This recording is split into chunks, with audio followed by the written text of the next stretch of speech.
Fever, also called pyrexia, is one of the most common presenting complaints in medical practice.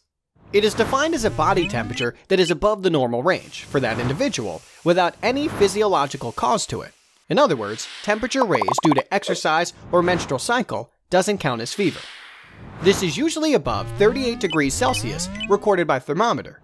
In this case, oral and rectal temperature readings are more accurate than auxiliary temp.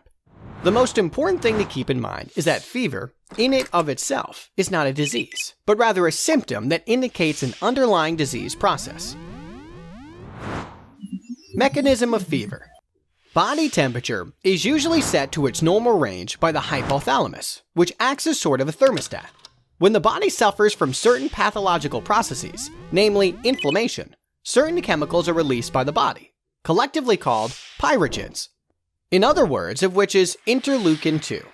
Pyrogens set the thermoregulatory point of the hypothalamus to a higher temperature, thus resulting in fever. The causes of fever can be divided into the broad categories of 1. Infections, which is the most common cause of pyrexia.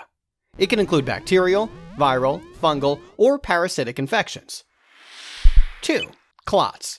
3. Cancers. 4. Autoimmune diseases. And 5. Miscellaneous, which can include things like heat stroke, medications, brain lesions, and thyroid storm, to name a few. Diagnosing the cause of fever. We have mentioned 5 categories of diseases that usually result in fever, and each category consists of a multitude of possible diseases. In order to narrow down our diagnosis, we need to do a thorough history and examination, and request appropriate lab investigations where relevant. Fever is usually accompanied by other symptoms as well, which may guide the diagnosis of underlying disease. Important questions to ask in history. These can be broadly divided into 2 categories. 1. General fever-related. 2. Review of systems. Fever-specific questions include the duration of fever, the timing of the fever, what time of day is it more prominent, the character, is it remitting or relapsing, is it accompanied by chills or rigors, is there night sweating, is there weight loss, is there pain anywhere? Review of symptoms is a systemic approach to identifying accompanying symptoms in other body organs. This is especially important in identifying a possible focus of infection. Ask relevant questions pertaining to each organ system and move from head to toe. So for example, ask about headache, neck stiffness, eye pain, skin rashes or itching, runny nose, ear pain or discharge, coughing, sputum, sore throat, pain on swallowing? Is there difficulty breathing or chest pain? Is there any abdominal pain? Any change in bowel habits? Is there any lymph node enlargement? Any burning sensation while urinating? Any discharge from genitals? Any recent injuries? Any muscle or bone pain? Any recent surgery? Your history will be directed further by the patient's responses and will probably start moving towards a probable diagnosis. Examine the relevant organ system in thorough detail. You mainly need to decide which of the 5 categories does the disease belong to, and which organ system is likely affected. For example, acute fever with complaint of burning sensation during urination points to infection of the urinary tract, whereas chronic low-grade fever with anemia and weight loss might be indicating a hematological cancer. Investigations. After you have narrowed down your focus in the history and examination by thinking of probable diseases and excluding the unlikely causes, you could advise certain investigations for the patient if need be.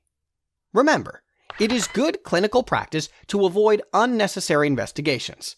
Common investigations in fever include complete blood count. The white cell count is raised in cases of infection. Liver function test. Urine routine examination. Chest x-ray.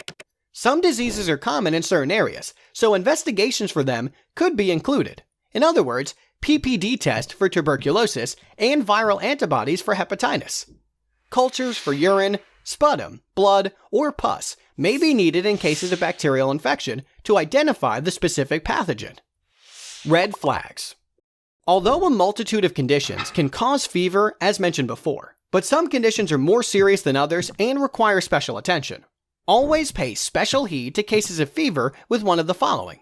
1. Neck stiffness, low GCS or acute neurological deficits. 2. Severe chest pain. 3. Rapid weight loss. 4. Patient with toxic look. 5. Respiratory distress. 6. History of any recent surgical procedure. 7. Patient who is immunocompromised. 8. High-risk behavior, including drugs and sexual promiscuity. 9. History of travel to an endemic area. And 10. If no obvious cause is found for the fever within 3 weeks, in the last case scenario, it becomes known as pyrexia of unknown origin and requires extensive workup. Febrile seizures. Some children aged 6 months to 5 years may also have associated seizures with an episode of fever. This may greatly worry the patients and their parents, but they should be reassured that febrile seizures are mostly harmless and do not damage the brain. In case the febrile seizures are not being controlled, refer to pediatricians. Treatment. Definitive treatment of the fever lies in treating the underlying cause. In most cases, it is an infection, so the proper antimicrobial drug should be prescribed. Warning: do not use antibiotics without proper prescription, or use less than the prescribed period, as this leads to antibiotic resistance, resulting in tougher infections. For symptomatic relief of fever, non-steroidal anti-inflammatory drugs, in other words, ibuprofen or paracetamol, may be used. These provide only temporary relief from fever.